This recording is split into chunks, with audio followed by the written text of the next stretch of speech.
You get vaccinated, it helps protect you against all kinds of different illnesses.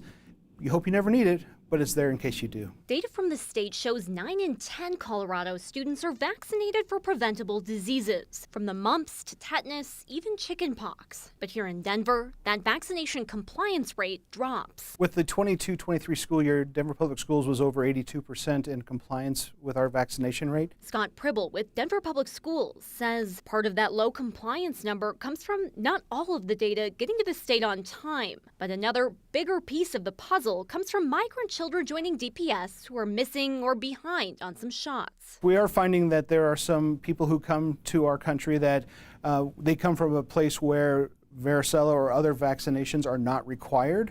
The other issue that we run into is that sometimes they come without their papers, so we don't know what vaccinations they've had. Since the start of the school year, 2,000 migrant children have joined DPS. Pribble says new students are required to show vaccination records to start school. But there is a little bit of a caveat when you have a homeless population and may not have records or may not be up to date on the vaccination.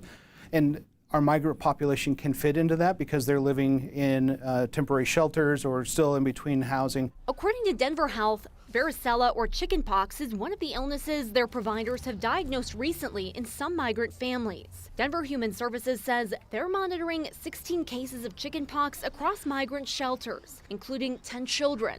Were then quarantined to stop transmission. Pribble says thankfully DPS hasn't had any outbreaks of illness, just a few cases. But anytime people aren't vaccinated, there's always concern something could spread. He says that's why getting vaccinated is so important and why DPS helps families get their shots. We are so committed that we have been paying for transportation to get people to our vaccination clinics, providing these services for free because it's so important to make sure that as many students and staff members as we can are vaccinated against any communicable disease.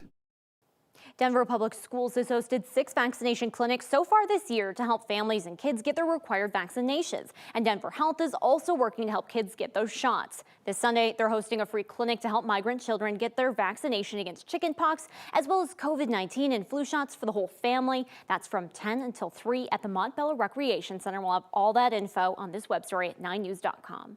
So it's not so much resistance in some ways. It's like, well, I mean, like we just discussed, if you asked me what year I got my tetanus shot, I'd be hard-pressed to tell you exactly when. It's like this keeping track of records. Yeah, absolutely. And considering the upheaval those families have gone through to get here, it's not surprising that they maybe don't have all of those records with them. They just want to make sure they help those kids catch up. Yeah, we don't want to hear about an outbreak of any of that. All right, thank you, Rachel.